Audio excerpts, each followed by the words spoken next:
This video is brought to you by Miniature Market. Thousands of board games, discounted prices, miniaturemarket.com. Hello my friends, it's the Game Boy Geek here. Get out that dictionary and start flipping through and thinking of some words and studying around and get your vocabulary all ready, because today we're going back to old school. We're going back to the Mad Libs. This is Mad Libs the game from Looney Labs. This is for 3 to 8 players, takes about a half hour to play. This brings the old school Mad Libs into a card game where you're selecting which card to play instead of thinking about what to write. Let me show you how it's played. I'll see you on the other side.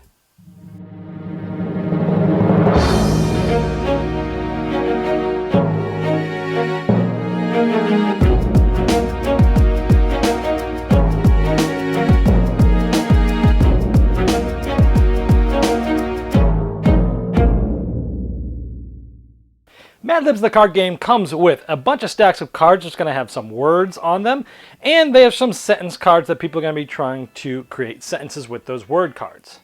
Now everyone starts off with 7 of these cards. These are in your hand in secret from other people, but for the video I'm showing you what they look like. Each one has a word and then shows you versions of this word as different types of English language things. Like for example, adverbs, adjectives are blue, nouns are purple, verbs are green. So for teach, we have teach, teachers, teachings, reluctant, reluctantly, and so on and so forth. These are in our hand, and then a sentence card comes out.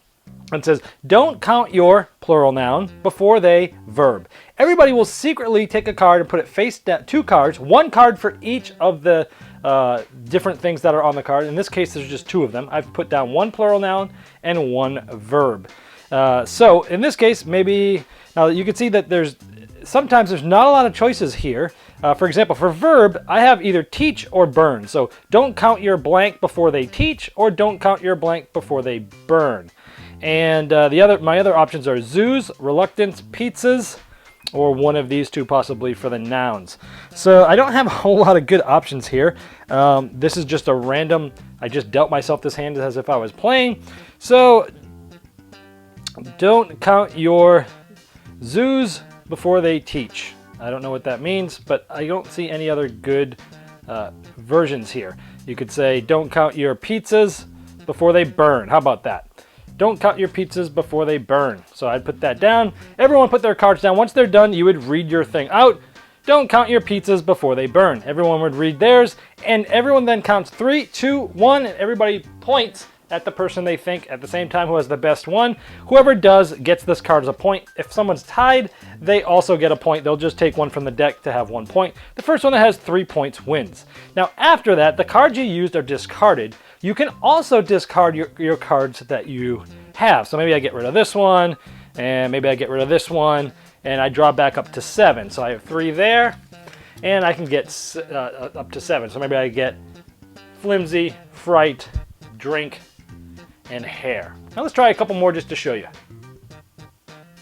So here's another one, a sentence. He who blanks last, same verb, blanks best, while he who lives by the blank shall die by the same noun.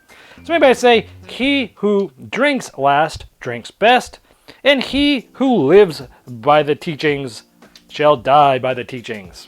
That's another one. So I would get rid of these 2 cards. This would go out, maybe I won, maybe I didn't. And then maybe I get rid of flimsy and hair. And so now I grab 4 new cards. So maybe my new cards for next round are computer, impolite, bizarre, and greed. And let's take a look at one more. This one says, don't verb any adjective plural noun. Now here's something I found that happens in this game is I can throw away and discard cards, but I never know what I'm going to get. I never know what the sentence is going to get. So here I have don't. I only have 2 options for verb. I can only say don't compute any adjective plural noun. Then I only have 1 noun left. So I only have 3 cards to choose from on this for those ones. Not a lot of choices, but maybe I say don't frighten any greedy computers, because those greedy computers will steal money from me. Don't frighten any greedy computers. And as you can see, maybe you can look at my card to see if you had anything funnier. But for me, there's not a lot of choices sometimes in this game. And pretty much that's how you play it. The winner, again, gets this card. Whoever gets 3 first wins. when I saw this was first coming out, I was really excited because as a kid, we loved Mad Libs. We did them all the time. We would take them camping and do them. We'd take them on road trips and do them.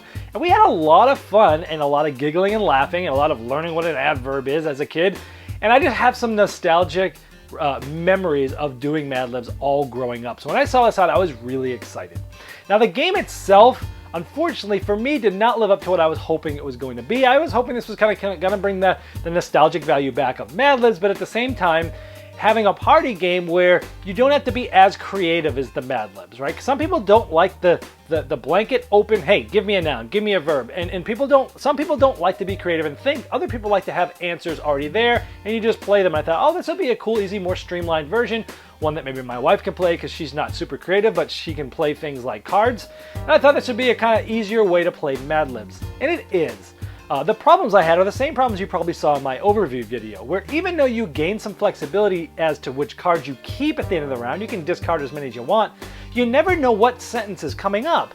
And so as you saw, I discarded some cards, one came up, and I only had like 2 choices for one, and that happens more than you would like in this game, more than I would like. And I felt very constricted. I felt like the choices weren't very good. In Mad Libs, the reason why the randomness works and someone says nerd, verb, noun, adverb, adjective, another adjective, a noun, and you go through and you say them. The reason why it always ends up as a crazy, super funny story is because the story is kind of long. It has sort of this arc to it. There's some crazy things that happen, and there's enough time to kind of build up, and there's different things that happen. And I understand why that's not in this game, because it's a quick-moving game. You just want one sentence, 1 or 2 sentences, and you want it to be quick because everyone's going to read the whole thing with their answers, and it couldn't be a long, drawn-out story. I understand why it had to be short for this game. But what happens with that is now you've got these choices which are not ideal most of the time, what I found. And even if you have a decent one, it's never quite as good as the crazy things that Mad Libs had. So unfortunately, because of the constricting decisions, because of even being able to throw away cards and getting ones you still never know what's coming, I never felt like I had good answers. And in Mad Libs, your answers were never good, but they always were somewhat funny. And in these ones, it just didn't pay off for me. So unfortunately, I cannot recommend this one. I didn't enjoy it. I see what they're trying to do, and I was excited, but in execution, it just doesn't work nearly as well as I would like, and that's Mad Libs the game. This video was sponsored by Miniature Market's Review Corner. The Review Corner features podcasts, video, and written game reviews by gamers for gamers. Miniature Market, the online gaming superstore. Thousands of board games, discounted prices. Check them out at miniaturemarket.com.